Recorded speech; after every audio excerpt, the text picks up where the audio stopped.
L'adolescente de Géorgie, accusée d'avoir tué sa mère et son beau-père, a un nouvel avocat. Et il n'a pas mâché ses mots lors d'une audience aujourd'hui, affirmant qu'il y a bien plus dans l'histoire de Sarah Grace Patrick que ce que les autorités ont révélé au public. Maintenant, il y a de nouvelles preuves montrant qu'il y a un policier véreux qui, au départ, n'a littéralement pas rédigé de rapport. La défense a révélé aujourd'hui, en présence de l'adolescente, ce qu'elle juge comme de nouvelles informations. Des informations qui, selon eux, pointent vers de nouveaux suspects potentiels et qui pourraient, d'après la défense, changer le cours de cette affaire. Nous suivons l'affaire présentée par Law & Crime. Je suis Chris Stewart.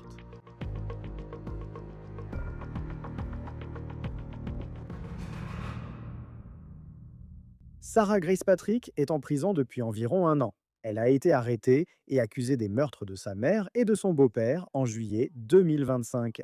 Aujourd'hui, Patrick était de nouveau dans la salle d'audience à Carrollton, en Géorgie, à environ 1 heure d'Atlanta. Nous l'avons vu esquisser un sourire en parlant à son nouvel avocat de la défense. Et le nom de cet avocat est Sean Hoover. Il remplace Latoya Williams. Elle ne travaille plus au sein du bureau du défenseur public de Géorgie et ne défend plus Sarah Grace Patrick. Hoover indique maintenant que de nouvelles informations viennent d'arriver.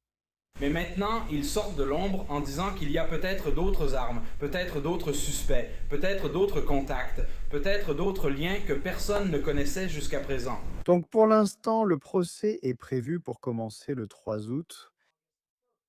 Après aujourd'hui, tout cela pourrait changer. Et jusqu'à présent, nous n'avons vraiment pas appris grand-chose sur le type de défense que Sarah Grace Patrick pourrait avoir face aux accusations selon lesquelles elle aurait tué sa mère et son beau-père. Et avant d'aborder les nouvelles révélations fracassantes qui semblent avoir été dévoilées aujourd'hui, je veux expliquer comment nous en sommes arrivés à ce point.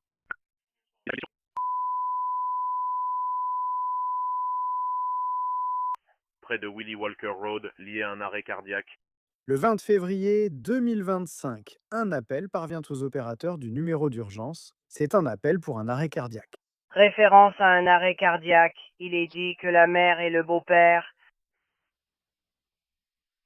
ils sont froids au toucher, considérés comme ne pouvant plus être réanimés par massage cardiaque. Rien de suspect autour. Les forces de l'ordre sont en route vers vous.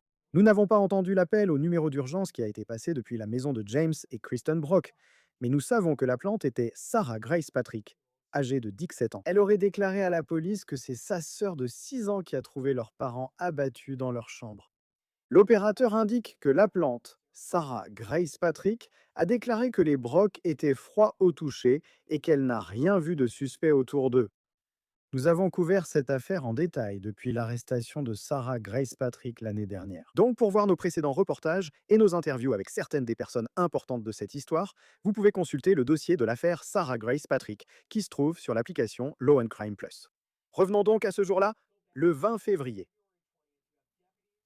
Des adjoints du bureau du shérif du comté de Carroll arrivent et découvrent les Brock abattus dans leur lit. Les adjoints disent qu'ils ont mené une enquête acharnée qui a duré des mois. Et pendant que l'enquête se poursuivait, Sarah Grace Patrick était très active sur les réseaux sociaux, parlant du deuil dans des publications sur TikTok comme celle-ci. Elle a aussi parlé lors du cérémonie commémorative de ses parents à leur église. Je voulais juste dire au revoir à ma mère et à James, puisque nous n'en avons pas eu l'occasion. Maintenant, ce discours a été un point de débat pour les enquêteurs et la famille Patrick, ainsi que pour ceux qui sont restés aux côtés de Sarah Grace. Et ne les prenez jamais pour acquis, ni pour personne, ni pour rien. Aimez-les de tout votre cœur et laissez-les vous aimer en retour. Et enfin, mon avis sur le fait de ne jamais considérer la présence des gens comme acquise. Je veux remercier ma famille, aussi appelée ma chenille, mes grands-parents, mes frères et sœurs, pour m'avoir aidé à traverser mon pire cauchemar. Et enfin, mais non des moindres, je veux remercier Sacha, Brie, Nate, Mike, Kimberly, Hayes, Kip Bowling, Katie et surtout mon père, ainsi que Jamie Bennett, pour avoir fait une si grande différence. Jamie et maman vous auraient aussi remercié. Je vous aime, et moi aussi, et eux aussi. Je suis désolée. Maintenant, vous avez entendu dans ce discours Sarah Grace Patrick. Elle énumère un groupe de personnes à remercier. Et puis à la fin, elle dit « désolé ». Les enquêteurs ont vu ce « désolé » comme un signal d'alarme, pensant qu'elle jouait la comédie. Aucune arrestation n'a eu lieu dans cette affaire pendant des mois, jusqu'à la conférence de presse convoquée par les autorités du comté de Carroll en juillet dernier. Aujourd'hui, nous pouvons confirmer qu'une arrestation a été effectuée dans cette affaire. La fille de Kristen Brock, Sarah Grace Patrick, âgée de 17 ans, a été placée en garde à vue et inculpée de 2 chefs de meurtre et de 2 chefs d'agression aggravée. Les forces de l'ordre ont déclaré qu'il y avait, je cite, une montagne de preuves démontrant que Sarah Grace Patrick a tué sa mère et son beau-père. Mais encore aujourd'hui, nous ne savons pas vraiment de quoi est faite cette montagne de preuves. S'ils disent qu'ils ont une montagne de preuves, ce dossier était plutôt mince. C'est le père biologique de Sarah Grace Patrick, DJ, qui s'est entretenu avec nous lors de l'une de ses premières interviews en juillet. Il croit que sa fille est innocente, 100% innocente, a-t-il dit. En fait, il était avec elle dans la salle d'interrogatoire juste avant qu'un mandat d'arrêt ne soit émis contre elle. Il l'a ensuite conduite au bureau du shérif pour qu'elle se rende, et on leur a dit que Sarah Grace Patrick allait être inculpée des meurtres des Brock. Maintenant, il y a aussi du côté de Sarah son grand-père, un homme nommé Dennis Nolan. C'est le père de Kristen Brock. Donc il a perdu sa fille dans cette affaire. Je veux dire, soyons honnêtes, il leur a fallu 4 mois pour l'arrêter. Vous savez, le délai, s'ils avaient eu quelque chose de concret qui est ressorti de l'enquête initiale, ils l'auraient arrêté immédiatement. Mais il est important de noter la dynamique familiale ici. Tous les membres de la famille ne soutiennent pas Sarah. J'ai parlé avec Kristen Duda. Sa mère est la sœur de James Brock, donc il était son oncle. Et Kristen a rendu public le fait que son oncle avait un avis très différent sur Sarah Grace Patrick. Il a répété plusieurs fois que ce n'est pas la Sarah que vous connaissez. Vous ne voyez pas la vraie Sarah. Voici maintenant la mère de Kristen, Kimberly Bowling. Elle a témoigné lors d'une audience de remise en liberté sous caution en août dernier. L'accusé est inculpé des meurtres brutaux de mon frère et de ma belle-sœur alors qu'ils étaient allongés dans leur lit. Ils ont été abattus à plusieurs reprises, y compris tous les 2 touchés à la tête. C'était un témoignage très émouvant. En apprenant que les Brock ont tous 2 été touchés à la tête, cela amène à s'interroger sur l'appel au 911 passé par Sarah Grace Patrick. Lorsque les opérateurs disent que la plante a trouvé les Brock froids au toucher et qu'ils n'avaient pas besoin de réanimation, et qu'il n'y avait aucun signe d'acte criminel, du moins d'après ce que la plante pouvait voir. Il faut préciser que nous n'avons pas vu les photos de la scène de crime. Nous n'avons pas vu les images de la caméra piéton prises sur les lieux. Lors de l'audience d'août, le juge a refusé la libération sous caution de Sarah Grace Patrick, qui reste détenue à la prison du comté. Quelques heures après l'audience, un grand jury l'a inculpée. Elle fait face à 2 chefs de meurtre et 2 d'agressions aggravées. Au départ, le juge avait fixé la date du procès à janvier 2026, mais celle-ci a ensuite été reportée au 3 août. L'accusation comme la défense semblaient prêtes pour cette date, mais aujourd'hui, lors de cette audience, de grandes révélations ont été faites. Et le nouvel avocat de Sarah Grace Patrick a demandé un report. Ce que je pensais n'être qu'un problème de chaîne de conservation s'est avéré être un problème bien plus vaste impliquant le GBI, le bureau du shérif, le département de police, et il s'agit en fait de la gestion des preuves en général. La défense de Sarah Grace Patrick a énuméré plusieurs raisons pour lesquelles son procès devrait être à nouveau reporté. Ils ont juste besoin de plus de temps car une nouvelle équipe s'occupe de l'affaire Patrick. Mais Hoover, l'avocat, dit aussi qu'il y a de nouvelles preuves qui ont été découvertes rien que la semaine dernière. Il dit que cela concerne un officier qui s'est rendu sur les lieux ce jour-là, en février 2025. Mais vendredi, lorsque j'ai rencontré l'État pour examiner les preuves matérielles, ils ont envoyé un rapport complémentaire d'un officier des forces de l'ordre local. Le problème, c'est que cet officier apparaît dans d'autres rapports. Cet officier figure sur la liste des témoins. Mais d'après les informations que nous avons reçues, et celles que mademoiselle Williams avait, cet officier n'a littéralement rien fait dans le rapport. Il était juste présent. Maintenant, nous découvrons que cet officier n'a pas rédigé de rapport. Cependant, il est allé au bureau du procureur, littéralement, la semaine dernière, et a dit « Vous savez quoi ? Eh bien, et je suis sûr qu'ils pourront me corriger si je me trompe. » Selon ce que j'ai compris, cet officier soupçonnait que l'arme qui aurait pu être utilisée lors de la fusillade avait été mise en gage par une personne inconnue. Nous venons de recevoir toutes les notes du procureur. Et l'intuition de cet officier a mené à une autre personne qui avait l'arme. Et l'officier a testé l'arme puis l'a rendue à cette autre personne. Nous n'avions aucune idée que ces deux personnes existaient. Nous ne savions pas que ce test avait eu lieu. Nous ignorions totalement qu'il pouvait y avoir une autre arme. Nous ignorions qu'il pouvait y avoir une intuition et ne savons pas comment l'officier est arrivé à cette conclusion.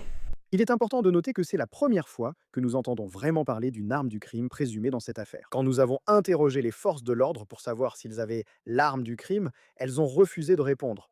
Aujourd'hui, la défense affirme qu'une arme à feu était impliquée dans l'enquête. Ils affirment qu'une arme aurait été utilisée lors de la fusillade et qu'un officier pensait qu'elle avait pu être mise en gage. Et qu'il y a d'autres personnes qui auraient potentiellement été en contact avec cette arme, dont l'ancienne équipe de défense de Patrick n'avait aucune connaissance. La défense allègue également que les procureurs n'étaient pas au courant de cela non plus. Nous sommes maintenant dans une position où... Honnêtement, je ne sais pas. Était-ce un officier isolé qui a simplement fait littéralement tout ce qu'il voulait sans jamais rendre de compte à qui que ce soit? Ou y a-t-il autre chose derrière tout ça? Je dois maintenant vérifier mes intuitions. Je dois maintenant comprendre comment il en est arrivé à cette conclusion. Je dois maintenant enquêter sur les deux personnes. En fait, il y avait plus de 2 personnes à ce stade, dont je n'étais pas au courant avant vendredi, littéralement vendredi après-midi, et maintenant je dois les retrouver, les contacter, faire un suivi avec eux. Je dois aller au magasin de prêt sur gage pour comprendre ce qui s'est passé. Je veux dire, il y a tellement plus d'informations que nous avons découvertes depuis que j'ai repris l'affaire et que j'ai amené mon équipe que nous ne pouvons pas être totalement prêts à aller de l'avant pour défendre Mademoiselle Patrick. Pour l'instant, et encore une fois, ce n'est pas le bureau du procureur qui détenait toutes ces informations. C'était un... Maintenant, je vois qu'il y a un problème. Je pensais que c'était un petit problème. C'est devenu un énorme problème. Depuis vendredi, nous savons que certains officiers n'ont rien fait ni fourni de preuves présentées à notre procureur général, Mademoiselle Williams, puis au procureur général pour moi. Maintenant, ils sortent de l'ombre en disant qu'il y a peut-être d'autres armes, peut-être d'autres suspects, peut-être d'autres contacts, peut-être d'autres liens que personne ne connaissait jusqu'à présent. Encore une fois, les tribunaux s'appuient sur la jurisprudence, donc je n'aborderai pas ce sujet. Mais nous sommes dans la position maintenant où je comprends que ce procès était prévu, ou que cette affaire était prévue pour aller en procès. Et je comprends que Mademoiselle Patrick a été en prison tout ce temps. Elle et moi avons eu cette conversation difficile, mais je suis dans cette position à cause de son âge. En raison des circonstances entourant l'affaire et en raison de l'aspect lié aux circonstances atténuantes, du nouvel aspect des informations, des autres armes possibles, d'autres personnes. Je veux dire, il y a tellement de choses qui ont été révélées au cours des derniers mois, alors que nous avons approfondi cette affaire, que nous demandons plus de temps, afin que nous puissions être préparés. Et pas seulement pour la sentence, mais aussi pour le fond de l'affaire lui-même. L'aspect lié aux circonstances atténuantes de ce que nous examinons ne concerne pas seulement la sentence. Encore une fois, il concerne des problèmes réels liés aux enquêtes menées par ces officiers, en particulier par l'enquêteur principal dans cette affaire. Donc, la question des éléments atténuants concerne son âge, la peine et le fond de l'affaire. Mais désormais, grâce aux preuves du GBI, nous savons qu'encore plus d'informations et d'éléments continuent d'arriver. La défense souhaite désormais adopter une stratégie plus agressive pour approfondir l'enquête et comprendre comment les forces de l'ordre ont conclu que Sarah Grace Patrick est une meurtrière. Maintenant, il y a de nouvelles preuves qu'il y a un policier véreux qui, au départ, n'a littéralement pas rédigé de rapport, mais apparemment, quelques années plus tard, quelques semaines avant le procès, il s'en est souvenu. Maintenant, je dois rédiger un rapport et il y a une nouvelle arme dont nous devons parler. Il y a encore de nouvelles preuves médico-légales dont nous devons discuter. Il y a de nouvelles coordonnées dont nous devons parler. Et cela ne vient pas de l'État. Cela vient de... Ce sont des informations que nous avons découvertes parce que j'ai vu qu'il y avait un problème. Et le problème s'est avéré être bien plus important qu'il n'y paraissait. Cela étant dit, votre honneur... En raison de la nature du crime et du risque pour Mademoiselle Patrick d'encourir 2 peines de prison à perpétuité sans possibilité de libération conditionnelle. En tant qu'avocat de la défense, j'ai besoin de plus de temps pour examiner en profondeur les nouvelles informations découvertes, avant de pouvoir dire correctement que je peux la représenter avec zèle et couvrir tous les aspects nécessaires. C'est un problème sur lequel je ne veux pas revenir dans 20 ou 30 ans et devoir tout relancer parce qu'un autre officier est apparu avec de nouvelles informations dont nous n'avions pas connaissance auparavant. Je ne m'accroche pas à des arguments tirés par les cheveux. Il y a un véritable problème ici que l'accusation et moi devons éclaircir avant de pouvoir avancer correctement dans cette affaire. Donc, pour ces raisons, votre honneur, à moins que le tribunal n'ait des questions, nous demandons un report afin que mon équipe que nous avons réunie et qui est très en avance sur toutes ces informations puisse réellement faire cela. Nous avons simplement besoin de plus de temps parce qu'il n'y en a pas encore eu assez. Donc vous avez la défense qui expose plusieurs raisons pour lesquelles elle estime que ce procès devrait être à nouveau reporté. Mais ensuite, les procureurs ont répondu et ils ont commencé par souligner que le nouvel avocat de la défense de Patrick a en fait rejoint l'affaire en février. Tout d'abord, essentiellement dans l'ordre dans lequel l'avocat de la défense les a abordés, il a dit qu'il y a une nouvelle équipe qu'ils ont constituée spécifiquement pour les éléments d'atténuation de la peine ou pour les questions liées aux documents de la D-Box. Nous allons détailler cela dans un instant. D'abord, ils ont constitué leur nouvelle équipe et ils veulent changer d'expert, mais ils ne font cela qu'en juin. En février, ils n'ont pas demandé cela. En mars, ils n'ont pas demandé cela. En avril, ils n'ont pas demandé cela. En mai, ils n'ont pas demandé cela. Et bien avancé en juin, ils n'ont pas demandé cela. Nous sommes à la veille du procès et maintenant, ils demandent à changer d'expert. S'ils voulaient le faire, ils auraient pu le faire à ce moment-là. Mademoiselle Williams, l'avocate précédente, a rapidement engagé le Dr Schaeffer après avoir reçu le dossier, mais aucun rapport n'a été obtenu après 6 mois. Ce n'est pas par manque d'effort de la part de l'avocat de la défense pour l'obtenir. C'est simplement que le Dr Schaeffer ne l'a pas remis. Je peux comprendre pourquoi ils veulent changer d'expert. S'ils veulent le faire, ils ont eu 6 mois pour le faire. D'après mes calculs, il leur reste encore 21 jours. Nous avons 3 semaines avant la sélection du jury. Ils sont encore largement dans la limite des 10 jours pour l'État. Ils peuvent aller de l'avant et faire ce genre de choses. En ce qui concerne les dossiers des fax que nous avons évoqués, nous avons reçu ces dossiers des fax il y a quelques semaines. Ils sont en grande partie des doublons de ce qui avait déjà été remis. La majeure partie de ces documents concernant la prévenue et son passé avaient déjà été remises, déjà examinés par le Dr Schaeffer, déjà examinés par l'expert de l'État que nous avons engagé en février pour cela. C'est quelque chose qu'ils auraient pu faire. Ils ont simplement choisi de ne pas le faire. La défense avait aussi exprimé des préoccupations sur la condamnation de Patrick, sans prendre en compte son âge. Elle avait 16 ans lors du décès de ses parents. Si cela constitue réellement un problème pour la condamnation, un verdict favorable à l'État pourrait être rendu potentiellement en août, en septembre ou plus tard. Si cela s'avère nécessaire, le tribunal peut toujours reporter le prononcé de la peine à une date ultérieure afin que la défense puisse enquêter sur ces questions de condamnation. Il existe d'autres alternatives que de suspendre le procès. Voici ce que le procureur a dit au sujet des préoccupations de la défense concernant les preuves dans cette affaire. Voici ce qu'il dit à propos d'une arme à feu qui aurait été testée dans cette affaire. Et il affirme qu'il ne s'agissait apparemment pas de l'arme du crime. Deuxièmement, en ce qui concerne les preuves en attente du GBI, il s'agissait essentiellement d'une demande pour, je vais utiliser un terme que j'ai déjà mentionné, ces procédures de test, la documentation que les analystes rédigent pendant leur processus. La défense n'a pas demandé cela en février, ni en mars, ni en avril, ni en mai. Ils l'ont demandé à la mi-juin. Ces éléments sont en cours de traitement, mais nous avions 6 mois pour leur remettre ces documents qu'ils n'ont pas demandés. Maintenant, l'État va faciliter leur transmission. J'aimerais aussi les voir. Ils ne sont pas requis pour le dossier de l'État, mais je souhaite aussi les voir. Nous œuvrons à les fournir. En ce qui concerne les preuves en suspens liées au supplément qui a été remis vendredi, nous n'avons pas ici de policiers hors de contrôle. J'apprécie l'hyperbole de l'avocat de la défense, mais nous n'avons pas de policiers hors de contrôle qui feraient n'importe quoi. Nous avons eu un officier qui a testé une arme à feu en lien avec cette affaire ou avec n'importe quelle affaire, pour être honnête. Cette arme à feu n'a pas été utilisée dans l'affaire.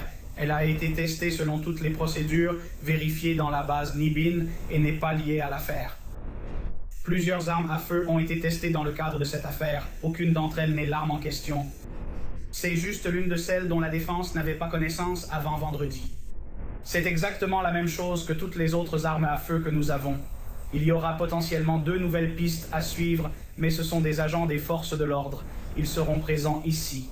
Ils peuvent être appelés par l'État pour un contre-interrogatoire. Sinon, la défense peut les faire comparaître grâce à son propre pouvoir de citation à comparaître lorsqu'elle présentera ses propres preuves. Il n'y a rien qui nécessiterait du temps supplémentaire. Encore une fois, la règle ici est l'exigence des 10 jours. Nous sommes à 21 jours d'ici au moment où je fais cette déclaration devant le tribunal. Nous pensons qu'il n'y a aucun fondement légal nécessaire pour que l'État demande le report de cette affaire. Nous pensons qu'il n'y a en fait aucune raison pour que le tribunal reporte cette affaire. Nous pensons que dans l'ensemble, les besoins de la justice n'exigent pas un report de cette affaire. Au contraire, il faut que cette affaire soit jugée le 3 août comme prévu. Je pense que c'est simplement par excès de prudence. Même si je connais la règle, certains peuvent ne pas la connaître. Vous avez mentionné 10 jours. Et que nous sommes à 21 jours. Je sais ce que cela signifie. Oui, vous l'expliquez. Encore une fois, les règles de la procédure de communication de preuves en Géorgie exigent que toutes les informations de l'État soient remises à l'avocat de la défense 10 jours avant le procès. Nous sommes à 21 jours dès aujourd'hui, incluant jours ouvrables et week-ends. Nous avons donc encore du temps pour leur remettre les documents. D'autres éléments pourraient suivre, comme illustrés par un point évoqué dans le mémoire de l'avocat adverse. Ils viennent tout juste de recevoir les appels de la défendresse alors qu'elle était menottée. Je les remettrai à 10 heures encore une fois, tout ce qui concerne la période du 1er juillet jusqu'à 10 heures. Je ne peux pas remettre les éléments tant que je ne les ai pas, ils ne les recevront donc qu'à ce moment-là. J'aimerais leur donner les appels prévus la semaine prochaine, mais je ne peux fournir une documentation que nous n'avons pas. La défense a ensuite pu s'exprimer de nouveau et a contesté l'affirmation du procureur que l'arme testée n'était pas celle des meurtres. C'est ça le problème. Nous recevons littéralement des preuves maintenant que nous n'avions pas auparavant. Maintenant, ce que l'État dirait, c'est « Eh bien, ceci est une arme à feu » qui a passé le même test que toutes les autres armes à feu. Ce n'était pas l'une d'elles, je ne le sais pas. Parce que l'officier, qui n'a pas rédigé de rapport depuis 3 ans, affirme cela maintenant, je devrais croire l'État sur parole. En tant qu'avocat de la défense, je dois enquêter. Lorsque l'État affirme audacieusement avoir testé cette arme comme les autres, qu'elle n'existe pas et qu'ils l'ont restituée. Je dois en faire plus. Je dois voir ces tests. Je dois d'abord, avant les tests, comprendre comment il en est arrivé à cette soi-disant intuition. Nous sommes dans un procès pour double homicide et des agents véreux présentent soudain des preuves inconnues, affirmant les avoir trouvées sur la base d'une intuition. L'État n'a rien mentionné. L'État veut dire que c'est juste une autre arme qui n'a pas été identifiée comme l'arme du crime ou que la véritable arme a été saisie. Je ne peux pas accepter ça. Le tribunal et le jury ne peuvent accepter cela. En tant qu'avocat de la défense, je dois d'abord demander pourquoi vous n'avez pas rédigé le rapport dès le début. Voici ce que le juge a dit à propos de la décision de repousser encore davantage le procès. Mon intention est de faire rendre cette ordonnance. Je vais le dire plus tard, mercredi, en milieu de journée, mais je veux vraiment que ce soit ordonné d'ici demain après-midi. Alors donnez-moi jusqu'à mercredi midi au cas où quelque chose arriverait. Mais je vise vraiment demain après-midi pour que cette ordonnance soit prête. Donc, potentiellement mardi ou mercredi cette semaine, ce juge décidera si cette affaire sera à nouveau reportée ou si Sarah Grace Patrick sera jugée pour les meurtres de sa mère et de son beau-père le mois prochain. C'est tout pour On the Case présenté par Law and Crime. Abonnez-vous sur YouTube, Spotify ou regardez-nous sur Peacock. Je suis Chris Stewart, à la prochaine.